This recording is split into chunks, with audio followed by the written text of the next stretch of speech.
Oke, selamat datang lagi di Deep Dive kita. Kali ini kita langsung bahas laga seru nih, Super League 2025-2026, tuan rumah PSM Makassar.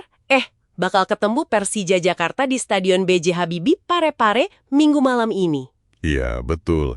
Dan sumber kita kali ini dari laporan tribuntimur.com ya? Yap, misinya jelas, kita mau bedah tuntas pertemuan dua tim yang nasibnya lagi beda banget ini. Apa aja sih yang perlu kamu perhatiin? Bener banget.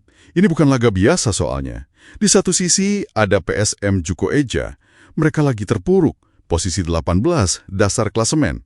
Baru 3 poin dari 4 laga, belum menang sama sekali. Wah, berat ya. Putus asa banget pasti nyari kemenangan pertama. Nah, di sisi lain, Persija, Macan Kemayoran.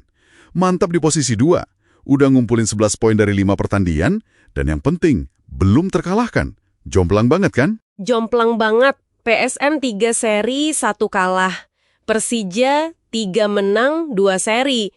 Cuma selisih 1 poin aja ya dari Borneo FC di Puncak.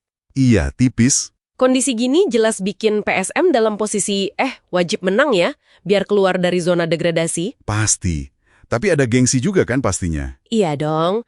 Mereka pasti pengen banget jadi yang pertama ngalahin Persija musim ini. Nah, itu dia.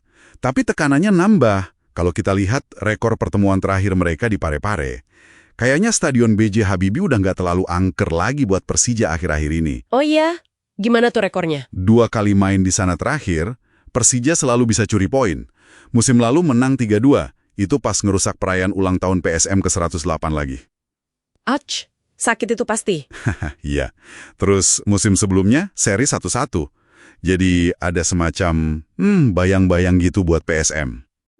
Menarik. Dengan rekor Persija yang lumayan oke di kandang PSM itu, perhatian pasti ke gimana PSM bakal respons, terutama ke pelatihnya Bernardo Tavares. Betul. Ada kritik nih dari legenda PSM, Sumirlan. Katanya strategi Tavares sudah mulai kebaca. Terus, kualitas pemain asing rekrutannya, yang katanya rekomendasi dia juga, dianggap, kurang nendang gitu. Iya, tekanannya besar banget buat Tavares sekarang. Laporan bilang dia dituntut menang, dan nggak cuma menang, tapi juga harus menyerang. Ini ujian buat taktik dia. Jadi pembuktian ya buat Tavares di laga ini. Banget. Kalau bener strateginya udah kebaca kayak kata Sumirlan, ya ngandelin semangat juang aja mungkin agak berat ya lawan tim rapi kayak Persija. Nah, di sisi Persija, pertahanan mereka nih yang jadi omongan. Baru kebobolan 3 gol dari 5 laga. Impresif banget itu. Laporan nyebutnya Rizky Ridho CS. Kelihatan banget peran kapten penting di belakang.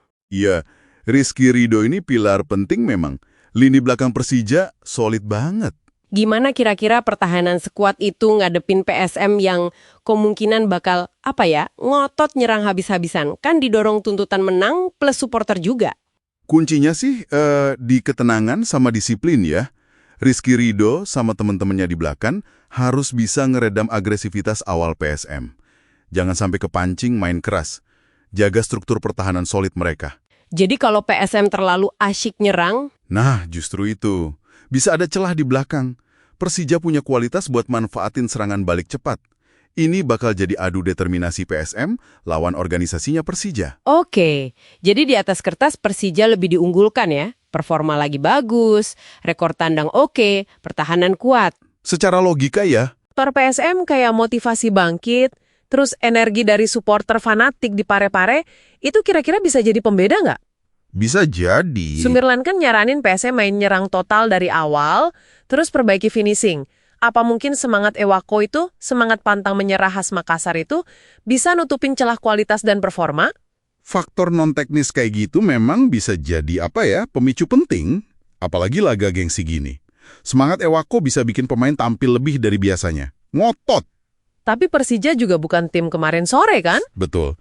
Mereka pengalaman. Tahu cara main di kandang lawan yang tekanannya tinggi. Pertanyaannya, semangat itu bisa dijaga 90 menit nggak?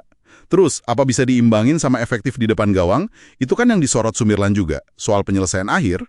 Iya juga ya. Jadi prediksinya gimana nih? Prediksinya sih tetap bakal ketat. Tensi tinggi, mungkin bakal banyak duel keras juga. Penuh gengsi lah pokoknya. Oke, jadi pertanyaan besarnya masih sama ya. Apa motivasi berlipat ganda sama dukungan supporter bisa bawa PSM menang perdana?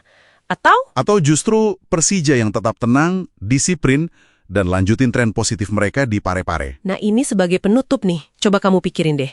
Dengan kritik ke strategi Tavares, rekor kandang lawan PSG yang lagi nggak bagus, posisi di dasar klasemen, seberapa realistis kita ngarepin faktor non-teknis kayak semangat Ewako sama atmosfer stadion itu benar-benar bisa nutupin jarak performa yang kelihatan di atas kertas? Apa semangat aja cukup gitu buat bongkar pertahanan sekelas Rizky Ridho CS? Nah, itu jadi sesuatu yang menarik buat kamu amati dan analisis lebih lanjut pas nonton pertandingan menghadirkan nanti. lokal menjadi Indonesia.